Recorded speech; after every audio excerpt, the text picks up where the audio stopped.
saya tersinggung dalam keadaan mabuk. Tampang pemuda viral banting sebungkus nasi di Ciledug, kini minta maaf.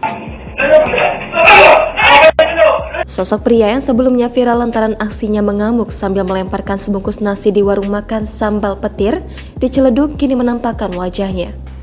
Potret dirinya diungkap dalam akun Instagram Polres Metro Tangerang Kota pada Jumat 4 Agustus hari ini. Ia tampak menyalami pedagangnya sebelumnya sempat ia bentak. Dalam unggahan tersebut, ia juga meminta maaf dan berjanji untuk tidak mengulangi perbuatannya tersebut. Assalamualaikum warahmatullahi wabarakatuh. Saya Khalid Besari. Sehubungan dengan kejadian yang 31 Juli 2023 jam 9:30 WIB, di mana saya marah-marah kepada Ibu Wil Afni menjual sambal hijau di Jalan Haji Mana, Kelurahan Peninggiran, Ciledug.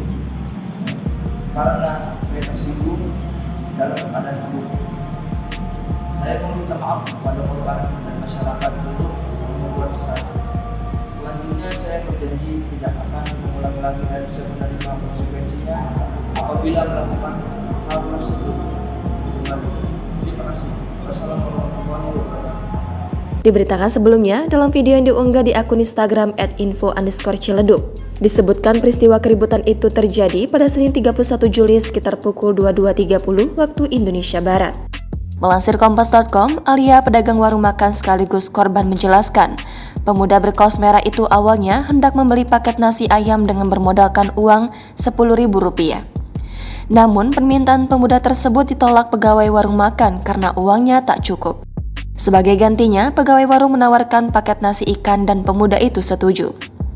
Namun, setelah bungkusan berisi makanan itu diserahkan, pemuda tersebut justru mengamuk. Saat itu, seorang pegawai lain berupaya meminta penjelasan pemuda itu, tetapi dia malah semakin marah dan langsung mendorongnya. Apa ini gimana maksud lu? Enggak, Pemuda itu juga berusaha memukul pegawai warung makan, tetapi korban berhasil menghindar. Alia tak menampik bahwa setiap pembeli yang membeli makanan dan lauk di warungnya selalu dibungkus terpisah.